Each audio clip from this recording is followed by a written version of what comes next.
నేను ముందు వీడియోలో చెప్పాను కదా, శ్రీమంతం కోసం ఎక్కడో ఫంక్షన్ హాల్ తీసుకొని దూరం అయిపోవడం కంటే ఇంటి దగ్గరనే చాలా మెమొరబుల్గా ఉంచుకోవాలని చెప్పేసి పక్కకే చేస్తున్నామని. సో అది అంతా క్లీన్ చేసిన తర్వాత ఇలా అయిందన్నమాట. ఫైనల్ సెట్ చాలా బాగా అనిపించింది మొత్తం క్లీన్గా చూసేసరికి.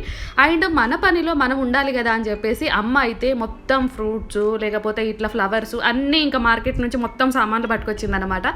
నెక్స్ట్ డే శ్రీమంతం అంటే ముందు రోజు ఎంత హడావిడి ఉంటుందని నాకు అమ్మని చూసిన తర్వాతనే అర్థమైపోయింది. అండ్ డాడీ కూడా చాలా స్ట్రెయిన్ అయిపోయారు మొత్తం అన్ని తీసుకొచ్చేసరికి. ఏవేవి మర్చిపోతామో తెలియదు శ్రీమంతంలో అని చెప్పేసి అన్ని పట్టుకొచ్చారు. ఫైనల్లీ ఫ్రూట్స్ 5 టైప్స్ ఆఫ్ మనకు ముందు పెడతారు కదా, ఆ ఫ్రూట్స్ డెకరేషన్ అమ్మ భలే చేసింది. ఈ ముందున్న బుట్టలు చూస్తారా, అవి నా పిల్లప్పుడు తెచ్చినవన్నమాట. అప్పటి నుంచి ఇప్పటి వరకు అలానే పెట్టేసి వాటిలో ఎంత మంచిగా డెకరేషన్ చేస్తుంది అనేది నేను కమింగ్ ఆఫ్ వ్లాగ్లో చూపిస్తాను, ఒకసారి చూడండి. ఎంత బాగుంటుంది కదా, మనకు మెమొరబుల్గా అవన్నీ పెళ్ళికి వచ్చినవి మళ్ళీ ఇప్పుడు రీప్లేస్ చేస్తుంటే.